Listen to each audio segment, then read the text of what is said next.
ஹல்லேலூயா. எல்லாரும் சத்தமா ஒரு ஹல்லேலூயா சொல்லுவோமா? ஹல்லேலூயா, ஹல்லேலூயா. இன்றைக்கு உங்கள் மத்தியில் இந்த செய்தியை கொடுக்க கர்த்தர் கொடுத்த கிருபைக்காக நான் கர்த்தருக்கு முதலாக நன்றி செலுத்துகிறேன். எல்லோரும் நாம் அப்படியே நம் தலைகளை தாழ்த்தி ஒரு நிமிடம் கர்த்தரை நோக்கி நாம் பார்க்க போகிறோம். ஸ்தோத்திரம் கர்த்தாவே. இயேசுப்பா, இந்த நாளிலும் கூட ஆண்டவரே இந்த இடத்துல உங்களுடைய வார்த்தையை கொடுக்கறதுக்காக நாங்கள் கடந்து வந்திருக்கிறோம் கர்த்தாவே. ஆண்டவரே, எங்களை மறைத்து நீங்கள் வெளிப்படுங்க ஆண்டவரே. உங்களுடைய வார்த்தையை எங்கள் நாவில வைங்க ஆண்டவரே. சுயத்தினாலோ இல்லை சுய ஞானத்தினாலோ இல்லை திறமையினாலோ எதையும் பேசிவிடாதபடி ஆண்டவரே, துவக்கம் முதல் முடிவு வரை ஆண்டவரே உம்முடைய ஆவியானவர் கரத்துக்குள்ளாக என்னை ஒப்பு கொடுக்குறேன். கேட்க வந்த ஜனங்களே ஆண்டவரே, உம்முடைய வார்த்தையினால நீங்கள் திருப்தியாக்கி அனுப்புங்கப்பா. உங்களுடைய கரத்தில் முழுமையாக ஒப்பு கொடுக்குறோம். ஹல்லேலூயா.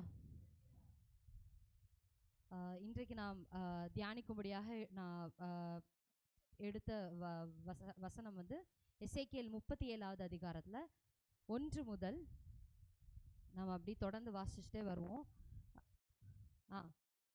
என்மேல் அமர்ந்து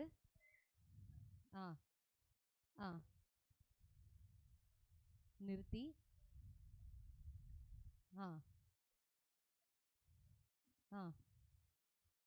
மகா திரளாய் கிடந்தது, அவைகள் மிகவும் உலர்ந்ததுமாய் இருந்தது. போதும் போதும்.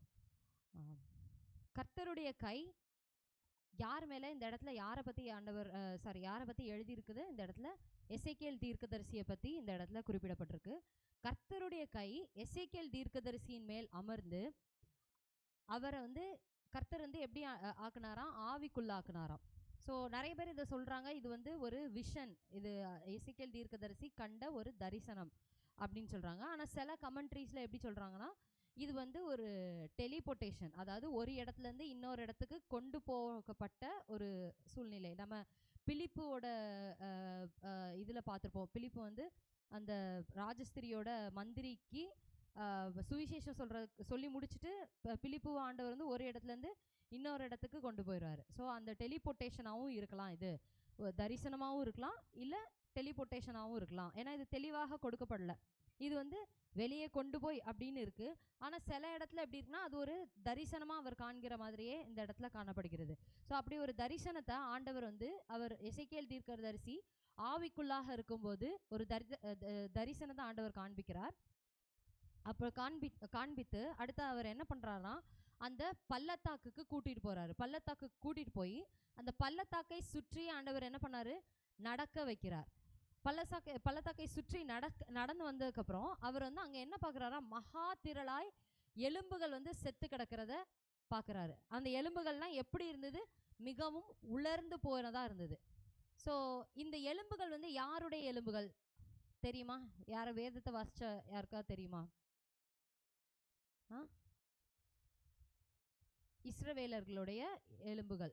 போரில் அந்த இதுக்கு பாபிலோனுக்கு கொண்டு போகப்பட்ட அதில் நிறைய பேர் மடிந்த அந்த இஸ்ரவேலர்களுடைய எலும்புகள் இது. அப்போ ஆண்டவர் வந்து எசேக்கியேல் தீர்க்கதரிசி கிட்ட அந்த இறந்த இஸ்ரவேல் ஜனங்களுடைய எலும்புகளை காண்பிக்கிறார். அந்த எலும்புகள் எப்படிப்பட்டதாக இருக்கான்? உலர்ந்து போனதாக இருக்கான். உலர்ந்து போன எலும்பு எத்தனை வருஷமாக ஆனால் உலர்ந்து போகும்? ஒரு பல்லாயிரக்கணக்கான வருஷம் ஆனால் தான் அந்த எலும்புகள் எப்படியாகும்? உலர்ந்து போகும். ஸோ அவ்வளோ நாள் அவங்க எப்படி இருக்காங்க? சிறையிருப்பிலே இருக்காங்க. அந்த யூத ஜனங்கள் வந்து சிறையிருப்பிலே இருக்காங்க. சிறையிருப்புக்கு முன்னாடி, அதாவது அந்த சிறையிருப்புக்கு பிடிக்கப்பட்டு கொண்டு போகிறாங்களா அந்த சமயத்தில் தான் இந்த யுத்தம்லாம் நடக்குது. அந்த இதில் மரித்து போகிற அந்த எலும்புகள். அப்போ எவ்வளோ வருஷம் கழித்து எசேக்கியேல் தீர்க்கதரிசிக்கு இந்த தீர்க்க தரிசனம் உரைக்கப்படுது. இது வந்து நம்ம எப்படி எடுத்துக்கலாம்? நம்மளுடைய வாழ்க்கைக்கு நம்ம எப்படி எடுத்துக்கலாம் அப்படின்னா, யூதர்கள் எல்லாம் ஒரு காலத்தில் எப்படி இருந்தாங்க? உயிரோடு இருந்தாங்க. உயிரோடு இருந்தால் தானே எலும்பு இருக்கும். உலர்ந்த எலும்புகள் அப்படின்னு நம்ம பார்க்குறோம். உயிரோடு இருந்தது தானே எலும்பாக ஆயிருக்கும். அப்படி தானே உயிரோடு இருந்த ஒரு பாடி தான் எலும்பாக இருந்திருக்கும். இன்றைக்கி நம்மளையும் நிறைய பேரோட வாழ்க்கை எப்படி இருக்குது? உலர்ந்த எலும்பாக தான் இருக்குது. ஒன்ஸ் வி வேர் அலைவ், ஒரு நாள் நாம் வந்து எப்படி இருந்தோம்? உயிரோடு இருந்தோம். ஆனால் இன்றைக்கி வந்து இப்போவோ இல்லை கடந்த காலத்துலேயோ நம்ம எப்படி இருந்திருக்கலாம்? மரித்து போனவர்களாக இருந்திருக்கலாம். மரித்து போனவர்கள்லாம் எப்படி? ஆவிக்குரிய வாழ்க்கையில் மரித்து போனவர்களாக இருந்திருக்கலாம். நம்மளுடைய வேத வாசிப்பில் மரித்தவர்களாக இருந்திருக்கலாம். நம்மளுடைய ஜெப நேரத்தில் நம்ம எப்படி இருந்திருக்கலாம்? மரித்து போனவர்களாக இருந்திருக்கலாம். அடுத்ததாக நம்ம பார்க்குறோம், அவர் என்னை நோக்கி, மனுபுத்திரனே, இந்த எலும்புகள் உயிரடையுமா என்று கேட்டார். அதற்கு நான், கர்த்தராகிய ஆண்டவரே, தேவரீர் அதை அறிவீர் என்றேன். அடுத்ததான் என்ன சொல்றாங்கன்னா, கர்த்தர் வந்து எசேக்கியேல் தீர்க்கதரிசியை நோக்கி கேட்கிறாரு, மனுபுத்திரனே, இப்போ நீ பார்க்குறியே இந்த உலர்ந்த எலும்புகள், இதெல்லாம் உயிரடையுமா அப்படின்னு சொல்லி ஆண்டவர் வந்து எசேக்கியேல் தீர்க்கதரிசியை பார்த்து கேட்குறார். இன்னைக்கு நம்மளுடைய வாழ்க்கையிலையும் ஆண்டவர் வந்து நம்ம பார்த்து கேட்கலாம், ஒரு வேளை நாமெல்லாம் உயிரடைவோமா அப்படின்னு சொல்லி கேட்கலாம். ஆனால் அதுக்கு எசேக்கியேல் தீர்க்கதரிசி என்ன சொல்கிறார்? ஆண்டவரே, தேவரீர் அதை அறிவீர் என்றேன். அப்படின்னா இது வந்து இம்பாசிபிளான ஒரு விஷயம். எலும்புகள் உயிரடையக்கூடிய விஷயம் வந்து நடக்காத ஒரு விஷயம். எலும்புகள் வந்து உயிரடையுமா எங்கேயாவது? அது நடக்கக்கூடாத விஷயம். ஒரு சூப்பர் நேச்சுரலான ஒரு காரியம் நடந்தாதான் அந்த எலும்புகள் உயிரடையும். சூப்பர் நேச்சுரல்னா கடவுளே இறங்கி வந்து அந்த இதை நீ உயிரடை அப்படின்னு சொன்னாதான் அந்த எலும்புகள் என்னாகும்?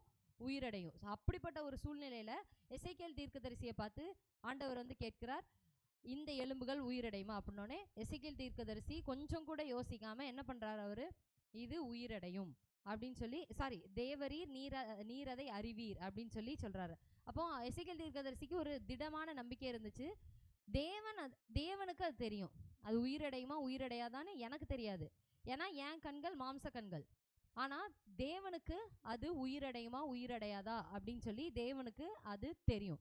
அப்படின்னு அவர் இம்பாசிபிளானதும் தேவனால நடக்கும் அப்படின்னு சொல்லி அவர் என்ன பண்ணாரு? நம்பினார். அதனாலதான் அவர் என்ன பண்ணிட்டாரு? டக்குன்னு ஆண்டவர்கிட்ட எப்படி திருப்பி போட்டாரு, தேவரீர், உமக்கு அது தெரியும், உங்களுக்கு அது தெரியும், நீங்க வந்து அதை உயிரடைய வைப்பீங்கன்னு உங்களுக்கு அது தெரியும் அப்படின்ற மாதிரி அவர் வந்து சொல்லிட்டாரு. அடுத்து நம்ம பார்க்குறோம், அப்பொழுது அவர், நீ இந்த எலும்புகளை குறித்து தீர்க்க தரிசனம் உரைத்து அவர்களை பார்த்து சொல்ல வேண்டியது என்னவென்றால், உலர்ந்த எலும்புகளே, கர்த்தருடைய வார்த்தையை கேளுங்கள். இப்போ இந்த எலும்பை பார்த்து எசேக்கியேல் தீர்க்கதரிசியை பார்த்து கர்த்தர் சொல்லுகிறார், நீ இந்த எலும்புகளை பார்த்து என்ன சொல்லு? தீர்க்க தரிசனம். நீ வந்து ஆண்டவருடைய வார்த்தையை அந்த இடத்துல அந்த எலும்புகளை பார்த்து நீ சொல்லும் போது அது எப்படி ஆகும்? அது உயிரடையும். நம்ம நீதிமொழிகள் 4:22 வாசிச்சோம்னா ஆண்டவருடைய வார்த்தை எப்படிப்பட்டதா இருக்குது அப்படின்னு சொல்லி நம்ம நீதிமொழிகள் 4:22 யாராவது எடுத்தோம்? கொஞ்சம் சத்தமா.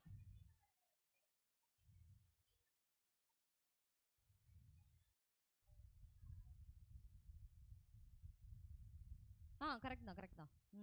அவைகளை கண்டுபிடிக்கிறவர்களுக்கு அவைகள் ஜீவனும் அவர்கள் உடலுக்கெல்லாம் ஆரோக்கியமும் ஆம். எவைகளை கண்டுபிடிக்கிறதுக்கு நாம் அதை கொஞ்சம் முன்னாடி வாசிச்சோம்னா, என் மகனே, என் வார்த்தைகளை கவனி, என் வசனங்களுக்கு உன் செவியை சாய். அப்போ எதை கண்டுபிடிக்கிறவர்களுக்கு அது ஜீவனா இருக்குதா? ஆண்டவருடைய வசனங்களை கண்டுபிடிக்கிறவர்களுக்கு அது ஜீவனா இருக்குது. ஆண்டவருடைய வார்த்தை வரும்போது, நம்ம இங்க இந்த உலர்ந்த எலும்புகள் பள்ளத்தாக்குல பார்க்கும்போதும் அந்த சினாரியோல பார்க்கும்போதும் ஆண்டவருடைய தீர்க்க தரிசனம் உரைக்கப்படும் போது என்ன ஆகுது? அந்த இடத்துல உலர்ந்த எலும்புகள் உயிரடைய ஆண்டவர் வந்து சொல்றாரு, நீ வந்து இந்த எலும்புகளை குறித்து தீர்க்க தரிசனம் உரைத்து அவைகளை பார்த்து சொல்ல வேண்டியது என்னவென்றால், உலர்ந்த எலும்புகளே, கர்த்தருடைய வார்த்தையை கேளுங்கள். கர்த்தருடைய வார்த்தையை கேட்கும் போது அங்க என்ன உண்டாகுது? கர்த்தராகிய ஆண்டவர் இந்த எலும்புகளை நோக்கி, இதோ நான் உங்களுக்குள் ஆவியை பிரவேசிக்க பண்ணுவேன், அப்பொழுது உயிரடைவீர்கள். எது வந்தோடனே இந்த உலர்ந்த எலும்புகள் கர்த்தருடைய வார்த்தையை கேட்கும் போது அவங்களுக்குள்ளாக என்ன ஆகுது? ஆவியை பிரவேசிக்க பண்ணி அப்பொழுது அந்த எலும்புகள் எல்லாம் மறுபடியுமாக உயிரடைகிறது. ஹல்லேலூயா, ஹல்லேலூயா. ஒருவேளை நம்முடைய வாழ்க்கை உலர்ந்த எலும்பு போல இருக்கலாம், இல்ல நாம் இருக்கிற பகுதி. இந்த 2வது வசனத்தை நாம் எடுத்து பார்த்தோம்னா, ஃபர்ஸ்ட் ஆண்டவர் வந்து ஆவிக்குள்ளாக நம்ம நடத்தி எசேக்கியேல் தீர்க்கதரிசியை அந்த எலும்புகளின் பள்ளத்தாக்க சுற்றி நடந்து வர பண்ணுகிறார். ஒருவேளை நாம் இருக்கிற பகுதி, இல்ல நம் சபை இருக்கிற பகுதி எலும்புகள் நிறைந்த பள்ளத்தாக்கா இருக்கலாம். கர்த்தருடைய வார்த்தையை அறியாதவர்கள் எப்படி இருப்பாங்க? மரித்தவர்கள் போலதான் இருப்பாங்க. அவங்களுடைய ஆத்மா வந்து மரித்ததா தான் இருக்கும். அப்படிப்பட்ட ஒரு சூழ்நிலையில நம்மளை ஆண்டவர் இந்த இடத்துல வைத்திருக்கலாம். நம்மை சுற்றி இருக்கிற ஜனங்கள் எப்படிப்பட்டவர்களா இருக்காருங்க? மரித்தவர்களா, கர்த்தரை அறியாத ஜனங்கள். அவங்களுடைய ஆத்மா மரிக்கப்பட்டதா இருக்குது. அப்படிப்பட்ட இடத்துல நம்ம ஆண்டவரை வைத்திருக்கிறார். அவர் என்ன பண்ணுகிறார்? ஃபர்ஸ்ட் அவைகளின் அருகே சுற்றி நம்ம நடக்க பண்ணுகிறார். நம்ம வந்து முன்னாடி ப்ரேயர் வாக் அதெல்லாம் பண்ணிட்டு இருந்தோம். இப்போ இங்கே நடக்குதான்னு தெரியல. ஆனால் உங்களை சுற்றி இருக்க பகுதியிலேயோ இல்லை நீங்கள் நம்ம சபையை சுற்றி இருக்க பகுதியிலேயோ கண்டிப்பாக ஒவ்வொரு தெருவாக போய் விசிட் பண்ணுங்க. நீங்கள் வீடு வீடாக போய் விசிட் பண்ண வேணாம். ஆனால் அந்த தெருவில் அப்படியே நடந்து போங்க. அந்த ஜனங்கள் என்னென்ன கஷ்டங்களில் இருக்காங்க, அந்த அந்த ஏரியாவில் என்ன ப்ராப்ளம், என்ன சமுதாய பிரச்சனை அதிகமாக இருக்குது. ஒரு ஏரியாவில் கஞ்சா பிரச்சனை அதிகமாக இருக்கலாம், ஒரு ஏரியாவில் குடி பிரச்சனை அதிகமாக இருக்கலாம், ஒரு ஏரியாவில் ஒரே சண்டையும் சச்சரவுமா இருக்கலாம், குடும்பங்கள் பிரிந்து இருக்கலாம், இல்லை ஒரு ஏரியாவில் உட்காந்து பெண்கள் புரணி பேசி குடும்பங்களுக்குள்ளே சண்டை உண்டாக்கி அப்படி இருக்கலாம். நீங்கள் என்ன பண்ணணும்? உங்களை ஆண்டவர் எங்கே வைத்திருக்கிறாரோ உலர்ந்த எலும்புகளின் பள்ளத்தாக்கின் நடுவில் தான் நாம் என்ன பண்ணுறோம்? வைக்கப்பட்டு இருக்கிறோம். நாம் எந்த ஏரியாவில் வைக்கப்பட்டிருக்கோமோ அந்த ஏரியாவை சுற்றி நாம் முதல்ல நடந்து வரணும். சுற்றி நடந்து வந்து அந்த ஏரியாவில் இருக்க ஆத்துமாக்களை குறித்த ஒரு பாரத்தை நமக்குள்ளாக என்ன பண்ணணும்? உண்டாக்கிக்கணும். ஃபர்ஸ்ட் இதில் எசேக்கியேல் தீர்க்கதரிசிக்கு ஆண்டவர் ஒரு பாரத்தை உருவாக்கினார். உலர்ந்த எலும்புகளை பற்றி ஒரு பாரத்தை உருவாக்கினார். சும்மா சம்மந்தமே இல்லாமல் சும்மா ஒரு எலும்பை காட்டி இது உயிரடையாதான்னு கேட்டால் அவர் என்ன பண்ணுவார்? அவருக்கு ஒன்றுமே தெரியாது. ஆனால் ஆண்டவர் என்ன பண்ணுறாரு?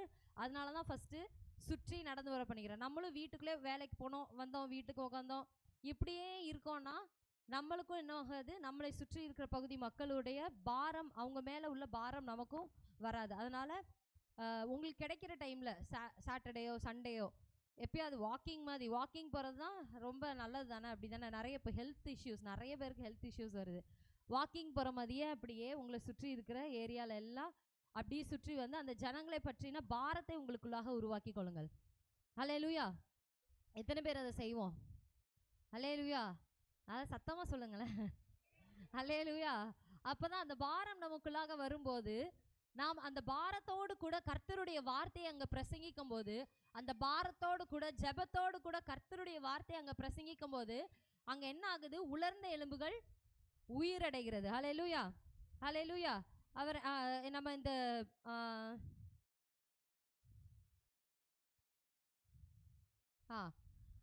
நம்ம இந்த 5வது வசனத்தை பார்த்தோம்னா கூட கர்த்தராகிய ஆண்டவர் இந்த எலும்புகளை நோக்கி, இதோ நான் உங்களுக்குள் ஆவியை பிரவேசிக்க பண்ணுவேன், அப்பொழுது உயிரடைவீர்கள். நாம் வந்து சும்மா போய் பிரசங்கம் பண்ணிட்டு வந்தால் பத்தாது, அவங்களுக்குள்ளாக பரிசுத்த ஆவியானவர் இறங்கணும். நாம் வந்து வேதத்தில் வாசிக்கிறோம், பரிசுத்த ஆவியானவர் ரட்சிக்கப்படும் போதே அவர் என்ன பண்ணுறாரு?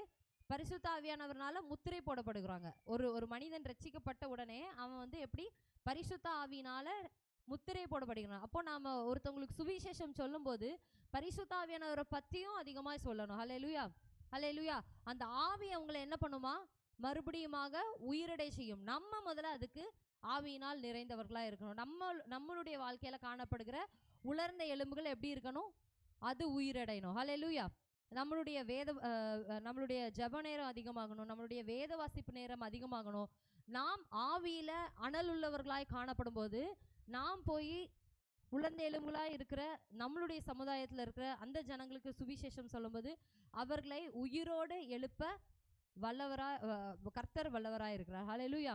அங்கே போய் நம்மளுடைய காரியம் இல்லை, நம்ம போய் அவங்கள போய் நீங்கள் உடனே சர்ச்சுக்கு வாங்க அப்படின்னு சொல்லி நம்ம வந்து கூட்டு வர்ற அவசியம் இல்லை. நம்ம இயேசு கிறிஸ்து உங்களுக்காக மரித்தார், உங்களுக்காக அவர் தன் உயிரையே குறித்து இன்றைக்கும் அவர் உயிரோடு இருக்கிறார், உங்களுக்காக பரலோகத்தை அவர் ஆயத்தம் பண்ணியிருக்காருன்னு இந்த சுவிசேஷத்தை மாத்திரம் நம்ம சொன்னால் போதும், ஆட்டோமேட்டிக்காக அவங்களே கொஞ்ச நாளில் என்ன பண்ணுவாங்க?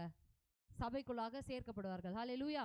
ஆனால் அது எப்போனா ஆவியோடு நாம் பிரசங்கிக்கும் போது, ஆவியோடு நாம் அவங்கக்கிட்ட சுவிசேஷத்தை சொல்லும்போது அவங்க எப்படி பண்ணப்படுறாங்க? அவங்க உயிரடைகிறாங்க. ஹல்லேலூயா! ஆவியின் கிரியை அந்த இடத்துல மிகவும் அவசியமாய் தேவைப்படுகிறது. அடுத்து நாம் பார்க்குறோம், நான் உங்கள் மேல் நரம்புகளை சேர்த்து உங்கள் மேல் மாம்சத்தை உண்டாக்கி உங்களை தோலினால் மூடி உங்களில் ஆவியை கட்டளையிடுவேன், அப்பொழுது நீங்கள் உயிரடைந்து நான் கர்த்தர் என்று அறிந்து கொள்வீர்கள் என்று உரைக்கிறார் என்று சொல் என்றார். அப்போ இங்கே எப்படின்னா ஒவ்வொரு ஸ்டேஜ் பை ஸ்டேஜ், அதாவது ஒரு எலும்பு வந்து ஆதாம் ஆண்டவர் வந்து சும்மா சுவாசத்தை ஊதின உடனே ஆதாம் என்னப்பட்டான்? ஜீவன் பற்றி அவன் ஒரு மனிதனா உருவாகி வந்தான். ஆனால் இந்த இடத்துல ஆண்டவர் என்ன பண்ணிக்கிறாரு? ஸ்டேஜ் பை ஸ்டேஜாக ஆவி அந்த உடலை வந்து ஆண்டவர் உயிர்ப்பிக்கிறார். ஒவ்வொரு ஸ்டேஜ் பை ஸ்டேஜாக உருவாக்கி அவர் வந்து நான் தீர்க்க தரிசனம் உரைக்கையில் ஒரு இரைச்சல் உண்டாயிற்று, இதோ அசை உண்டாகி ஒவ்வொரு எலும்பும் தன் தன் எலும்போடே சேர்ந்து கொண்டது. அது வந்து ரொம்ப இம்பாசிபிளான ஒரு விஷயம். அதாவது சில எலும்புகள் வந்து இப்போ இந்த தர்மஸ்தலா கதை, தர்மஸ்தலா இஷ்யூ எல்லாரும் கேள்விப்பட்டிருப்பீங்கன்னு நினைக்கிறேன். ஆமா, இப்போ வந்து அந்த எலும்புகள் வந்து தேடுறாங்க, கிடைக்குது, அப்படிதானே. ஆனா இந்தந்த எலும்புல இவங்க இவங்க இவங்களுக்குள்ளது அப்படின்னு நம்ம சொல்ல முடியுமா? சயின்ஸால சொல்ல முடியாது. ஆனா ஆண்டவர் வந்து அந்த இம்பாசிபிளே ஆண்டவர் என்ன பண்ணிக்கிறாரு? பாசிபிள் ஆக்குறாரு. நடக்காத ஒரு காரியம், எங்கெங்கேயோ எலும்புகள் செதறி கிடைக்குது. ஆனா இந்த மனுஷனுக்குள்ள கை தான் இந்த கை, இந்த மனுஷனுக்குள்ள மண்டை தான் இது அப்படின்னு சொல்லி ஆண்டவர் என்ன பண்றாரு? கரெக்டா அதை வந்து மேட்ச் பண்றாரு. அப்போ ஆண்டவர் வந்து எவ்வளோ நுணுக்கம் நிறைந்தவர், எவ்வளோ நடக்க முடியாத காரியத்தையும் நம் வாழ்க்கையில நடப்பிக்கிறவர். அல்லேலூயா. அவருடைய பெரிய கிரியைகள் எப்படி இருக்குது? நடக்க முடியாத காரியங்கள், நம் பார்வைக்கு எட்டாத காரியங்களா இருக்கிறதையும் ஆண்டவர் என்ன பண்ணுகிறார்? நடத்தி காட்டுகிறார். ஹல்லேலூயா. இன்றைக்கு நம் வாழ்க்கையில இந்த மாதிரி உலர்ந்த எலும்புகள் போல ஒருவேளை இப்போ எல்லா காரியங்களும் செதறி கிடக்கலாம். நான் ஒன்று கூடாம ஒரு மாதிரி ஒரு அமைப்பே இல்லாமல் நம் வாழ்க்கையில பல காரியங்கள் சிதறி கிடக்கலாம், ஒரு ஒழுங்கு இல்லாமல் இருக்கலாம். ஆனாலும் ஆவியானவர் அவருடைய ஒரு இந்த இதில் நம்ம பார்க்குறோம், நான் தீர்க்க தரிசனம் உரைக்கையில் ஒரு இரைச்சல் உண்டாயிற்று, இதோ அசை உண்டாகி ஒவ்வொரு எலும்பும் தன் தன் எலும்போட சேர்ந்து கூட. இந்த இரைச்சல்னா என்னன்னா, இது வந்து ரூவா ரூவா அப்படின்னு சொல்லி சொல்லப்படுகிறது. இந்த ரூவா வந்து ஆவியானவர் தான். ஆவியானவர் வந்து வார்த்தையோட அந்த இடத்துல என்ன பண்றாரு? அங்கங்க கிடக்கிற எலும்புகளை அவர் இம்பாசிபிளான விஷயத்த, நடக்க முடியாத ஒரு விஷயத்த ஆண்டவர் வந்து அந்த இடத்துல செய்கிறார். நம் வாழ்க்கையில கர்த்தருடைய வார்த்தை இருக்குமானால், நம்ம வாழ்க்கையில ஆண்டவருடைய அந்த ரூவா வார்த்தை இருக்குமானால், ஆண்டவர் என்ன பண்ணுகிறாரு? நடக்க முடியாத காரியத்தையும் நம் வாழ்க்கையில ஆண்டவர் நிறைவேற்ற வல்லவராயிருக்கிறார். ஹல்லேலூயா, ஹல்லேலூயா. அப்புறம் நான் பார்த்து கொண்டிருக்கையில் இதோ அவைகள் மேல் நரம்புகளும் மாம்சமும் உண்டாயிற்று, மேற்புறம் எங்கும் தோலினால் மூடப்பட்டது, ஆனாலும் அவைகளில் ஆவி இல்லாதிருந்தது. இப்போ இந்த பாடி எல்லாம் ஃபார்ம் ஆயிடுச்சு, எலும்புகள் வந்தா எல்லாம் இணைஞ்சு பாடி எல்லாம் ஃபார்ம் ஆயிடுச்சு. ஆனா அதுல என்ன இல்லை? ஆவி இல்லை. ஒரு ஒரு உடலுக்கு, மனித உடலுக்கு என்னெல்லாம் இருக்கும்? மனித உடல்ல என்னெல்லாம் இருக்கும்? அந்த 3 விஷயம் அது மட்டும் சொன்னா போதும். அந்த ஆவி, ஆத்மா, சரீரம், இந்த 3ம் இருக்கும். சரீரம் உருவாயிடுச்சு. ஆனா அவனுக்குள்ளாக எது இல்லை? அந்த ஆவி இல்லை, ஆத்மா இல்லை. ஸோ ஆண்டவர் என்ன பண்றாரு? இதே எசேக்கியேல் தீர்க்கதரிசி வச்சுதான் ஆண்டவர் என்ன சொல்றாரு? நீ ஆவியை பார்த்து, ஆவியை நோக்கி நீ தீர்க்க தரிசனம் உரை, மனுபுத்திரனே நீ தீர்க்க தரிசனம் உரைத்து ஆவியை நோக்கி கர்த்தராகிய ஆண்டவர் உரைக்கிறது என்னவென்றால், ஆவியே நீ காற்று திசை 4லும் இருந்து வந்து கொலையுண்ட இவர்கள் உயிரடையும்படிக்கு இவர்கள் மேல் ஊது என்கிறார் என்று சொல் என்றார். அப்போ ஆண்டவர் வந்து என்ன பண்றாரு? எசேக்கியேல் தீர்க்கதரிசிக்கு அந்த அத்தாரிட்டி கொடுக்குறாரு, அந்த பவரை கொடுக்குறாரு. இப்போ நமக்குள்ளாகவும் கர்த்தர் என்ன பண்றாரு? ஒரு அத்தாரிட்டி கொடுக்குறாரு, ஒரு அதிகாரத்தை வைத்திருக்கிறார். ஹல்லேலூயா. இன்னும் நாம வந்து ஐயோ பிசாசு என்ன தாக்குறான், பிசாசு என்ன அப்படி பண்றான், இப்படி பண்றான் அப்படின்னு சொல்லி இன்னும் நம்ம அந்த பிசாசுன்ற ட்ரம்ப் கார்டு வச்சு விளையாண்டுட்டே இருக்க முடியாது. ஹல்லேலூயா. ஆண்டவர் எப்பயோ நமக்கு அதிகாரம் கொடுத்து விட்டார். அவர் பரிசுத்தாவியை நமக்குள்ளாக, எல்லாருக்கும் பரிசுத்தாவின் அபிஷேகம் இருக்குதானே? பரிசுத்தாவினால ஞானஸ்நானம் பெற்றவர்கள் தானே எல்லாருமே. ஹல்லேலூயா. எல்லாருமே பரிசுத்தாவினால ஞானஸ்நானம் பெற்றவர்கள். ஸோ நம்ம வந்து நமக்கிட்ட ஆண்டவர் வந்து அதிகாரம் கொடுத்திருக்கிறார். அந்த பரிசுத்த ஆவியினால பெற்ற அந்த அதிகாரத்தை நம்ம என்ன பண்ண போறோம்? உலர்ந்த எலும்புகள் நிறைந்த பள்ளத்தாக்குக்கு நாம் சென்று நாம் அதிகாரம் கொடுக்க போறோம். நாம் கொடுக்கிற அதிகாரத்துல, நாம் கொடுக்கிற தீர்க்க தரிசனத்துல அந்த உலர்ந்த எலும்புகள்லாம் என்ன பண்ண போகுது? உயிரிழந்து வரப்போகுது. இன்றைக்கு ஜபத்துல ரொம்ப நல்லா எல்லாரும் எல்லா தெருக்களுக்காகவும், நம்ம ராமேப்பட்டி பகுதி, டவுன் பகுதி எல்லாத்துக்காகவும் ரொம்ப நல்லா ஜெபம் பண்ணீங்க. ரொம்ப சந்தோஷமா இருந்தது. இதை நம்ம வீடுகள்லையும் தொடர்ந்து நாம் அதிகாரத்தோட நாம் ஜெபிக்கணும். எல்லா பலவான்களையும் இயேசுவின் நாமத்தால கட்டுகிறேன்னு சொல்லிலாம் ஜெபம் பண்ணோம். ரொம்ப சந்தோஷமா இருந்தது. இதே ஜெபத்தை நம்ம என்ன பண்ண போறோம்? நம்மளுடைய வீடுகள்லையும் அதிகாரத்தோட நாம என்ன பண்ண போறோம்? ஜெபம் பண்ண போறோம். ஹல்லேலூயா. ஒரு பாடல் இப்படியாக உண்டு. எலும்பு பள்ளத்தாக்கினில் ஒரு சேனையை நான் காண்கிறேன், அதிகாரம் தந்திடுவே, தீர்க்க தரிசனம் உரைத்திடுவேன். எலும்பு பள்ளத்தாக்கினில் ஒரு சேனையை நான் காண்கிறேன், அதிகாரம் தந்திடுவே, தீர்க்க தரிசனம் உரைத்திடுவேன்.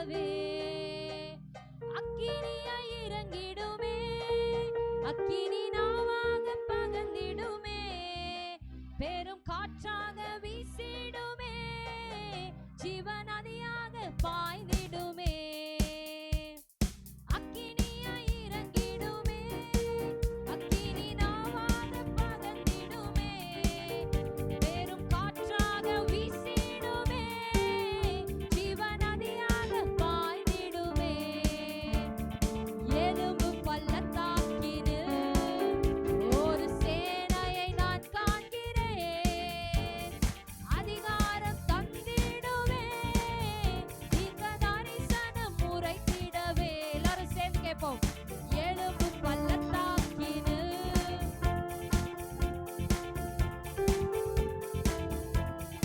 அதிகாரம் தந்திடுவே, தீர்க்க தரிசனம் உரைத்திடவே. அக்கினியாய் இறங்கிடுமே, அக்கினி நாவாக பகர்ந்திடுமே, பெரும் காற்றாக வீசிடுமே, ஜீவநதியாக பாய்ந்திடுமே. அக்கினியாய் இறங்கிடுமே, அக்கினி நாவாக பகர்ந்திடுமே, பெரும் காற்றாக வீசிடுமே, ஜீவநதியாக பாய்ந்திடுமே. அல்லேலூயா, அல்லேலூயா. நாம் அதற்காக என்ன கேட்க போறோம்? உலர்ந்த எலும்பு பள்ளத்தாக்குல நின்று தீர்க்க தரிசனம் உரைக்க என்ன கேட்கணும்? அதிகாரத்தை கேட்க போறோம். அல்லேலூயா. எல்லாரும் கேட்போமா அதிகாரத்தை? நம்மை சுற்றிலும் இருக்கிற உலர்ந்த எலும்புகளின் பள்ளத்தாக்குல நாம் எப்படி இருக்கணும்? அதிகாரம் மிக்கவர்களாய், அதிகாரத்தோடு தீர்க்க தரிசனம் உரைக்கிறவர்களாய், அந்த இடத்தை சுதந்தரித்துக் கொள்கிறவர்களாய், கர்த்தருக்கென்று நம்ம போய் நிலம் வாங்கி சுதந்தரிக்கிற அந்த சுதந்தரிப்பல்ல, கர்த்தருக்கென்று சுதந்தரித்துக் கொள்கிறவர்களாய். அல்லேலூயா. எல்லாரும் கேட்போமா? எலும்பு பள்ளத்தாக்கினில் ஒரு சேனையை நான் காண்கிறேன். அதிகாரம் தந்திடுமே, தீர்க்க தரிசனம் உரைத்திடுமே. எலும்பு பள்ளத்தாக்கினில் ஒரு சேனையை நான் காண்கிறேன். அதிகாரம் தந்திடுமே, தீர்க்க தரிசனம் உரைத்திடவே. அக்கினியாய் இறங்கிடுமே, அக்கினி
எலும்பு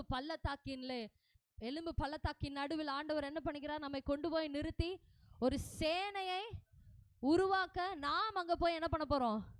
தீர்க்க தரிசனம் சொல்ல போகிறோம். ஹல்லேலூயா. அப்படிப்பட்ட அதிகாரத்தை உங்களுக்கும் எனக்கும் ஆண்டவர் கொடுத்திருக்கிறார். ஹல்லேலூயா. எசேக்கியேல் தீர்க்கதரிசிக்கு ஆண்டவர் அந்த அதிகாரத்தை கொடுத்திருக்கிறார் என்றால், புதிய உடன்படிக்கையில இருக்கிற உங்களுக்கும் எனக்கும் இன்னும் எவ்வளோ அதிகாரம், இயேசுவின் நாமத்தினாலே இன்னும் எவ்வளோ பெரிய அதிகாரம் கொடுக்கப்பட்டிருக்கிறது. ஹல்லேலூயா, ஹல்லேலூயா, ஹல்லேலூயா. நாம் தைரியத்தோடு கூட நம்மை சுற்றிலும் இருக்கிற உலர்ந்த எலும்புகளின் பள்ளத்தாக்கிலே போய் நின்று ஆண்டவருடைய வார்த்தை, ஆண்டவருடைய சுவிசேஷத்தை நாம் என்ன பண்ண போகிறோம்? என்ன பண்ண போறோம்? ஆண்டவருடைய சுவிசேஷத்தை தைரியமாக அதிகாரத்தோட நாம் அந்த இடத்துல அறிவிக்க போகிறோம். ஹல்லேலூயா. இந்த இங்க பிரேயர் மீட்டிங் சர்ச்சில் உட்காந்து நம்ம ப்ரே பண்றது மட்டும் பத்தாது. நாம் இன்னும் ஆண்டவர் நம்மை வழி நடத்தினால் இன்னும் நாம் வெளியில போய் என்ன பண்ண போறோம்? ஆண்டவரை பத்தி நம்ம சுவிசேஷத்தை, ஏன்னா இப்போ ரொம்ப ரொம்ப குறுக்கி போச்சு, நம்மளால ரொம்ப சுவிசேஷத்தை பகிரங்கமா முன்னாடி சொன்ன அளவுக்கு நம்மளால இப்போ சொல்ல முடியாது. அதனால நிறைய வீடுகளில் கூடுகை மாதிரி பண்ணலாம். உங்களுக்கு உங்களுடைய குடும்பம், உங்களுக்கு தெரிந்தவர்கள், உங்களுடைய வீட்டுக்கு பக்கத்தில் இருக்காங்க, அவங்களுக்கு நீங்கள் தனியாக சுவிசேஷம் சொல்கிறீங்க அப்படின்னா கொஞ்சம் ஆட்கள் சேர்ந்தாங்கன்னா உங்கள் பாஸ்டர்ஸ், ஏற்கனவே நிறைய குடும்ப ஜபம், இந்த பெண்கள் ஜபம் அப்படிலாம் நடக்குது. பெண்கள் ஜபத்துலாம் முக்கால்வாசி நம்ம சபையில் இருக்க ஆட்கள் மட்டும்தான் வரும், அப்படி தானே? உங்களோட பக்கத்தில் இருக்கிற ஆட்களையும் நிறைய பேரை நீங்கள் சுவிசேஷம் சொல்ல தான் அது என்ன ஆகும்? அவங்களுக்கிடையில் அந்த கிரியை நடப்பிக்கும். அந்த உலர்ந்த எலும்புகள் எல்லாம் எப்போ உயிரடையும்? நாம் அதிகாரத்தோடு, நாம் ஆண்டவர் கொடுத்த பரிசுத்த ஆவியின் அதிகாரத்தோடு நாம் என்ன பண்ண போறோம்? தீர்க்க தரிசனம் சொல்லும் போது அந்த இடத்துல ஒரு பெரிய கிரியை உண்டாகும். நம்ம இந்த இதில் பார்க்குறோம், எனக்கு கற்பிக்கப்பட்டபடி நான் தீர்க்க தரிசனம் உரைத்தேன், அப்பொழுது ஆவி அவர்களுக்குள் பிரவேசிக்க அவர்கள் உயிரடைந்து காலூன்றி மகா பெரிய சேனையாய் நின்றார்கள். ஹல்லேலூயா, ஹல்லேலூயா. நாம ஆண்டவர் நமக்கு கற்பிக்கிறார், எப்படி நமக்கு வார்த்தையை சொல்லணும், ஆண்டவருடைய வார்த்தையை சொல்லணும். அப்படி நம்ம ஆண்டவருடைய சமூகத்தில் உட்காரும் போது ஆண்டவர் என்ன பண்ணுறாரு? அழகா நமக்கு ஆண்டவருடைய வார்த்தையை எப்படி சொல்லணும், ஆண்டவருடைய சுவிசேஷத்தை எப்படி சொல்லணும் அப்படின்னு சொல்லி ஆண்டவர் அழகா நமக்கு என்ன பண்றாரு? கற்பிக்கிறார். அந்த கற்பித்தலோடு கூட நாம் போய் அவங்களுக்கு நம்ம சுவிசேஷத்தை சொல்லும்போது, ஆண்டவருடைய வார்த்தையை சொல்லும்போது அந்த ஆவி என்ன பண்ணுது? நமக்குள்ளாக இருக்கிற பரிசுத்த ஆவியானவர் அவங்களுக்குள்ளாக ஒரு கிரியை செய்கிறார். நாம் சுவிசேஷம் சொல்லும் போதே, சொல்லுறதுக்கு முன்னாடியே நம்ம என்ன பண்ணணும்னா, அவங்களுக்குள்ளாக இருக்கிற கல்லான இருதயத்தை இயேசுவின் நாமத்தினால நான் அதை என்ன ஆக்குறேன்? சதையான இருதயமா மாத்துகிறேன். இந்த வசனம் புகிற முடியாதபடி காணப்படுகிற எல்லா சிந்தையின் கட்டுகளையும் இயேசுவின் நாமத்தால என்ன பண்ற? அவிழ்க்கிற அப்படின்னு சொல்லிட்டு நாம அவங்க கிட்ட சுவிசேஷம் சொல்லும் போது என்ன ஆகுதான்? நமக்குள்ளாக இருக்கிற அந்த ஆவி அவர்களுக்குள்ளாக பிரவேசித்து அவர்களை உயிரடைய செய்கிறது. ஹல்லேலூயா. உயிரடைய செய்கிறது மாத்திரம் இல்ல, அது எப்படி ஆகுது? மகா பெரிய சேனையாய் நின்றார்கள். ஹல்லேலூயா. நம்மளுடைய சபை எப்படி இருக்கணும்? நிறைய ஆத்துமாக்களாக நிரம்பி மகா பெரிய சேனையாய் மாறணும். ஹல்லேலூயா. ஆத்துமாக்களால் நிரம்பி அது எப்படிப்பட்டதா மாறணும்? மகா பெரிய சேனையாய் இந்த தேசத்தை கலக்குகிறவர்களாய் மாறணும். ஹல்லேலூயா. இந்த திருநெல்வேலி பட்டணத்தை கலக்குகிறவர்களாய் மாறணும். ஹல்லேலூயா. எத்தனை பேர் விசுவாசிக்கிறீங்க நம்மளால் அது முடியும்? நம்மளுடைய ஆவியானவர், பரிசுத்த ஆவியானவர் நம்ம மேல் ஊற்றப்படும் போது, பரிசுத்த ஆவியானவர் நமக்குள்ளாக வரும்போது நாம் என்ன பண்ண போறோம்? அந்த அதிகாரத்தோட நாம் தீர்க்க தரிசனம் உரைக்க போகிறோம். ஹல்லேலூயா. எல்லாரும் சேர்ந்து ஒரு தடவை அப்படியே எழுந்து நின்று இந்த பாடலை பாடி நாம் அப்படியே முடிப்போம்.